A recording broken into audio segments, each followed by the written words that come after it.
For the people who make athletic wear, why do you insist on putting those removable pads in running tops and sports bras? There are two types of people, I swear. Those who like them and those who remove them immediately. For people who like them and want them in there, every time you wash a sports bra, those pads crumple up and like wiggle out. You spend like 20 to 30 minutes trying to insert it back in and reorient it so it lies flat and properly. And if you don't take the time to do that, then it shows up on your shirt and it looks weird. It looks like you have a Kleenex stuffed in your bra. Why do they keep doing that? Either make the garment so that the pads are built in, sewn in, and they don't wiggle around, or get rid of them. Do they even offer anything? Personally, I like them. I feel like if I paid $30 for a top, which is cheap these days for a sports bra or running top, if I paid the $30 for it, I want all of the fabric. If you're one of those people who takes them out immediately and gets rid of them, like, do you feel a little bit cheated? Because there's hardly any fabric to a sports bra to begin with. Much of what you're paying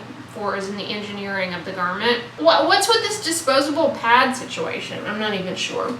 Speaking of which, this top I really like. It does have the removable cups. I got it on the Amazonian. It's the brand, I think it's the Crazy CRZ brand, but it's really comfortable. I wear it running and, you know, around the house. It's also good like just as a base layer, and you can put a cardigan on over it.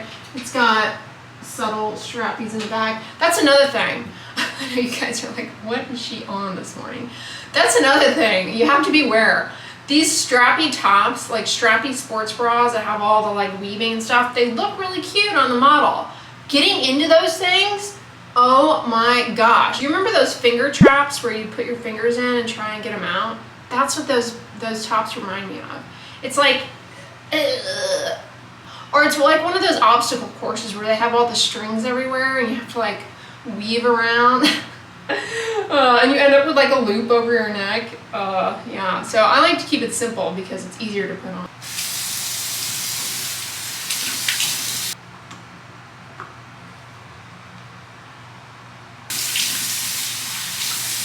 One of my other gripes with athletic tops, I'm just coming in with my coenzyme Q10 serum, is the tags. Is it just me? The tags have gotten longer and multiple tags. What are they putting back there? A novel? Like, are people actually reading all this information? Nowadays, the tags, there's it's like a stack of reading material that comes attached back there. On the flip side, nowadays everything is QR code, which, don't get me wrong, I like the concept of reducing waste, but I hate doing a QR code for like menus. I like having the menu, the physical copy. I don't like having to pull it up on my phone and scroll on my phone. I don't know, that's just me. But I would be more than happy if they had some kind of QR code with all that information that comes with the clothing, because I don't need it physically sewn in, like the ribbons of tags. I don't need that stack of info. All right, I'm coming in with the medium shade of the Pure Screen Plus Mineral Sunscreen. Let me know if you guys have tried these out. I've been really happy with them.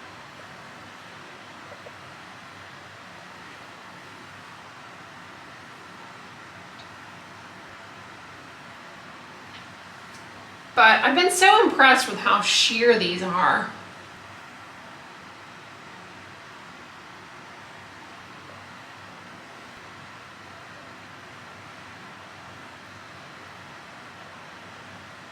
I just love these. Whew. I'm so excited because I just feel like the drugstore has been seriously slacking in a variety of tinted mineral sunscreens. Like, there are a handful of them. And so Neutrogena coming out with these, I think it's made me really happy, because this past year I feel like we haven't gotten much in the way here in the US of new, novel, interesting, exciting sunscreens. Let me get a little on my ears. Speaking of ears, I wash behind my ears, like, okay, with anti-dandruff shampoo.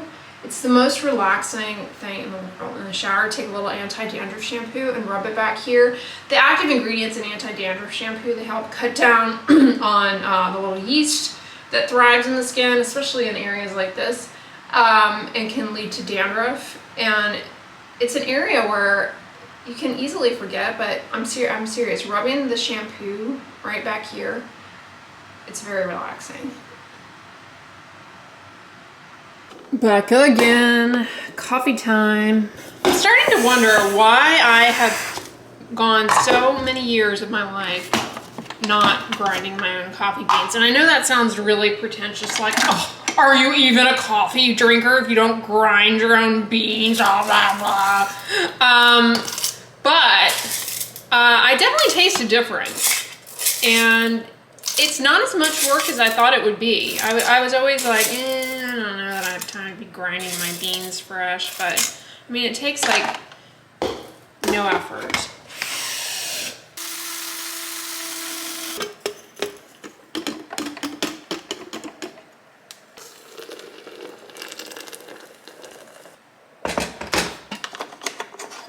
Sorry needs a facial. Looks like this is getting a little dusty. There's always something to clean or wipe off. Am I right? Last night I made beans and rice, and I used my little Dutch oven that I got from my FabFitFun box. I use that thing all the time. I'm telling you, I use majority of the things I get in that box. Speaking of which, this also came in the FabFitFun box, this Lazy Susan Caravan, and I use it to keep these little jars, which also need to be wiped off. And my spirulina and moringa powder I put in my smoothies. Convert to human. My new rotating pen holder, I love it. It's just made my desk so much more clutter-free and tidy. It wasn't too difficult to assemble. These pens, as a side note, I've had these and I use them every single day, these Zig clean color dots, over a year now, and they don't run out of ink. And they're amazing. They make a little dot of ink, and it's great for like making bulleted lists. Well, hey guys, I'm running over to Kroger to pick up a few items. But I was reading an article published in JAMA Dermatology looking at the incidences of allergic contact dermatitis to methylchloroisothiazolinone and methyl isothiazolinone. Those are the preservatives that sometimes are used together or either one alone, but usually together, that are a frequent cause of allergic contact dermatitis. And they're in a ton of products at Dollar Tree. Speaking of which, check out my recent Dollar Tree video. We found a lot of good finds in there. Anyway, and I'm always pointing it out. I'm always pointing it out. It's a mouthful. People are like, what? Say that again? It's complicated to spell, blah, blah, blah. But this paper looked at what exactly is happening with the incidences of, the number of cases of contact dermatitis to that. Interestingly, in 2013 in the EU, they put in regulation as to, I think, they changed up how much is allowed, and in other words, overall, people are being exposed to far less of it there. Rates have gone down in comparison to the US, where rates are high. It's one of the most common causes of allergic contact dermatitis. And that may be like, so what? You get a little dermatitis. How bad can it be? This can be such an issue for people, especially occupationally, like occupational exposures, hand washing, hairdressers, people who work in housekeeping services that are exposed to this preservative in a lot of household cleaning products, but also, personal care products. Anyway, it really can be quite bad, to the point where it leads to days of missed work.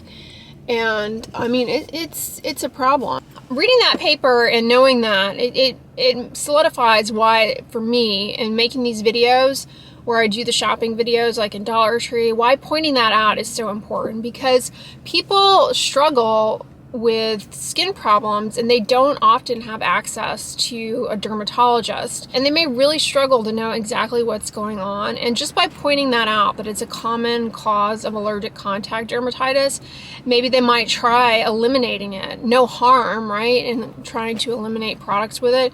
If they piece together that they think that that's an issue for them, it really can make a huge difference. And it's definitely a common issue. That and fragrance. These are things that do affect people.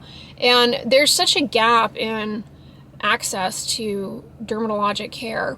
It's bizarre. It's the largest organ system, yet so little attention, at least when I was going through training, was paid to skin biology and describing skin lesions And the other and a lot of people don't even realize what all a dermatologist does and can diagnose. And it's such a niche it's such a small specialty, and access to dermatologic care is really just gotten increasingly difficult for people all over the world. I mean, it's just not something that the average person often gets to access when they need it, which is a crime, honestly, because it can really make a huge difference. More, not even just in your appearance. And that's the thing that bothers me so much, is that so many people tie what dermatology is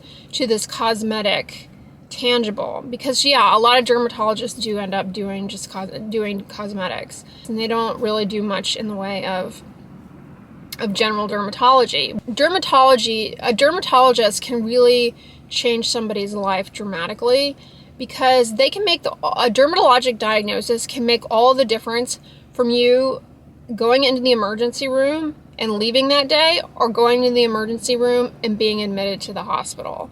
A dermatologist consulted in the emergency room for a skin problem can easily decide very quickly, hey, this is not something that this person needs to go to the hospital stay in the hospital for. And that's huge. That right there, huge cost savings, huge risk savings. When you get admitted to the hospital, that's a risk on you too. Not just financially, but you're being exposed to all kinds of hospital-associated microbes and things. Nobody can sleep well in the hospital. Trust me, the last place you want to go for health is the hospital. I mean, it's there when you are really, really sick, but trying to keep people out of the hospital should always be the goal.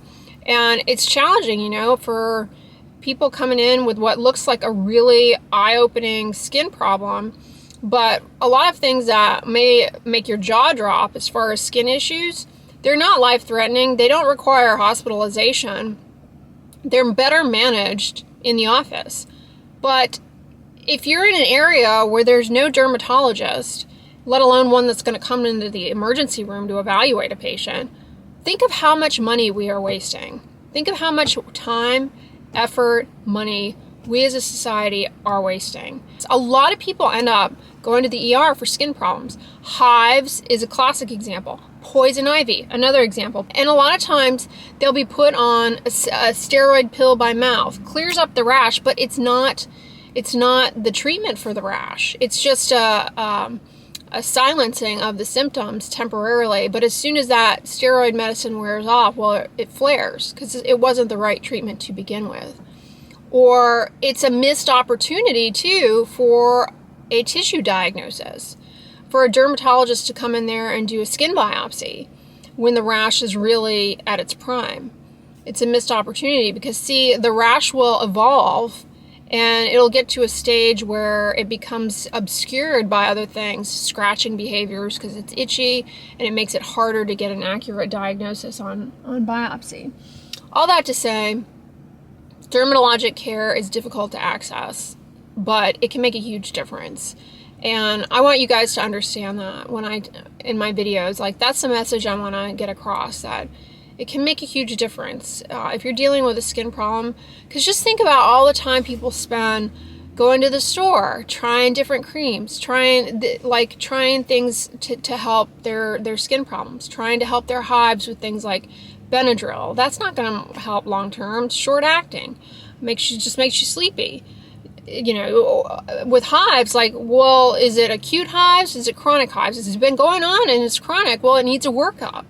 Otherwise, you're just throwing things at it. And that's really a place where for patients, it's very frustrating. Ooh, they have orchids here in the Croge on sale, $19.99. This is a plant flower that I'm just not allowed to buy. I cannot keep these alive. They're actually pretty high maintenance. These little ones are $14.99. They're really pretty.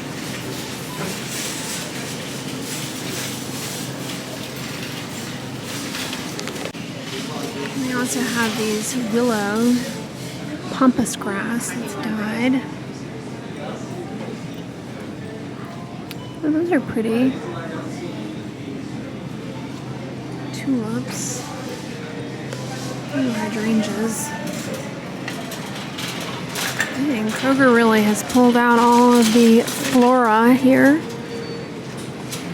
There's some sunflowers too. They're not in season, are they? Eucalyptus. Kroger has all the Valentine's stuff out, all the Valentine candy. Still have some Christmas storage bins here. These are so cute, the Squishimals. Look at this one eating ramen. The little cat with the boba. Ooh, I love the Valentine decor. These little felted heart trees are sweet. You could easily make something like that. I say that, but sometimes the supplies to make things are just as expensive as buying the ready-made thing. And we have Tuscany Candle Valentine's out. Valentine scents. Black Forest Cherry. Seems like it might be a good one. Ooh, I like that. That's good. Flowers and lace. Dahlia, jasmine, and amber. No. That I don't care for. How about rose petal romance? That's nice. Rose, if you like the scent of rose, that's pretty good. Here's one. Very sweet. These are on sale. I may have to get one. Silky satin. That's like a fresh linen scent. I actually like that. That's pretty. You could put candies in there. A little kid's plate. Aww.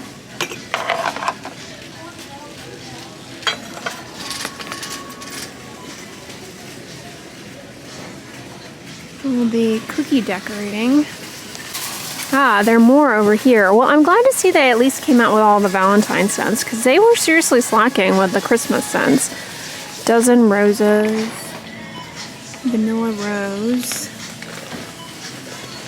Cupcake crush. Buttercream vanilla. Let's see how cupcake crush is. Ooh, that's nice. Candy Kiss actually smells like those conversation hearts.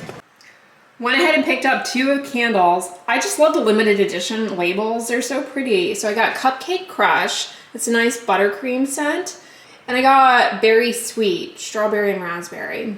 So happy to have those. I just love the festive labels. I've been buying these candles for like 4 years now. They burn really well. They have a good throw.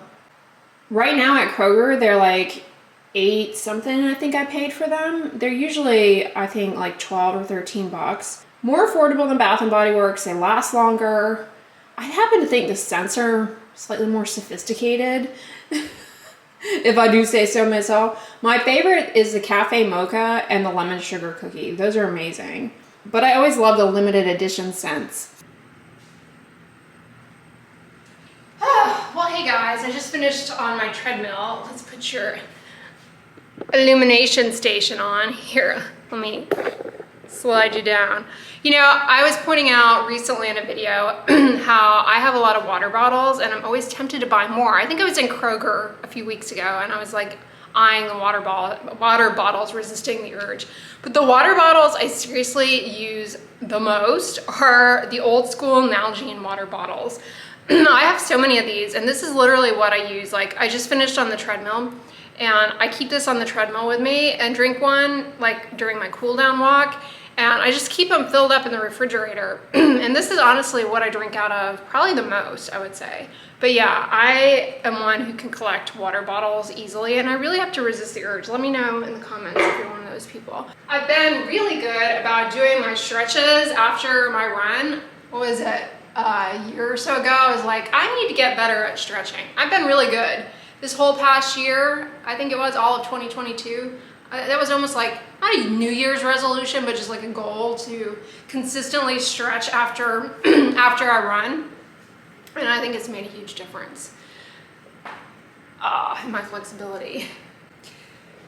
While I'm over here, like I want to say, I don't know, Several months ago, I was in our mail room, and sometimes people who are moving out or whatever, they just abandon things on this common area for people to take. They left these china plates. Aren't they cute? I have 2 of these. This is the maker. Let me know if you guys are into china. I think it's just so pretty, and it's easy to find these like mismatched plates for really inexpensive. It's a really cost-effective way to like brighten up a space. You can just go to like a thrift store and find stuff like this. Easy breezy, like a little cup or whatever, and you can use it on your desk to hold things. Listen to me, move over HGTV. Well, hey guys, I just got out of the shower and finished a majority of my skincare routine. I'm doing my Pyongyul black tea eye patches. I got these in one of the Korean advent calendars, and I'm almost finished with them. I think I'm gonna possibly reorder them from Stylevana. But I wanted to share with you guys, I have an empty here, which you'll see, my goodness, in the beginning of the spring when I do my empties. But I finished the Cetaphil Daily Facial Cleanser. Now, I've used Cetaphil cleansers for years and years, and they reformulated them, was it a year or so ago? I'm losing track at this point. But they now have a fragrance-free version of the Daily Facial Cleanser, and I have really been enjoying this. This is what I have been using as the second step in my double cleanse. So I'm using the Beauty of Joseon Radiance Cleansing Balm as the first step. I smear that all over my face out here before I step into the shower, and in the shower I wash it all off with this. I really like it, but it's empty. They added panthenol and niacinamide, which I know a lot of you guys hate because it burns and stings, so you don't get along with that ingredient, and it's a change that you do not care for. So I finished that, and I also finished Nizoral AD shampoo. I love this. Ketoconazole 1% anti-dandruff shampoo. It was featured in my hair care favorites of 2022.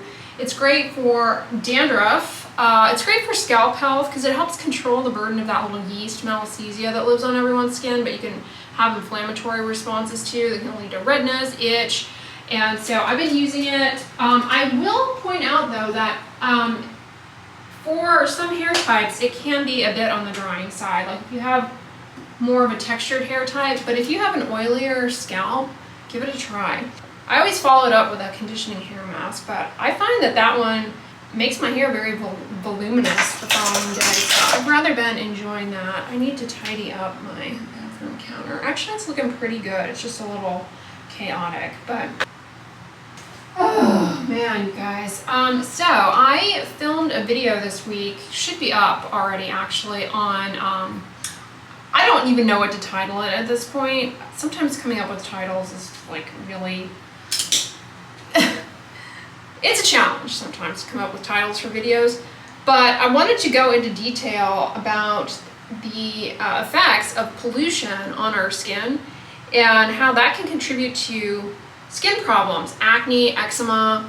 So I filmed the video, but like I said, I don't know what I'm going to title it, but it should already be up. And pollution can also contribute to premature, accelerated skin aging, barrier dysfunction, irritation, skin problems. Pollution plus UV rays is like a double hitter because pollution kicks off a cascade of lipid peroxidation that generates a lot of inflammation in the skin, formation of hydroxyl radicals.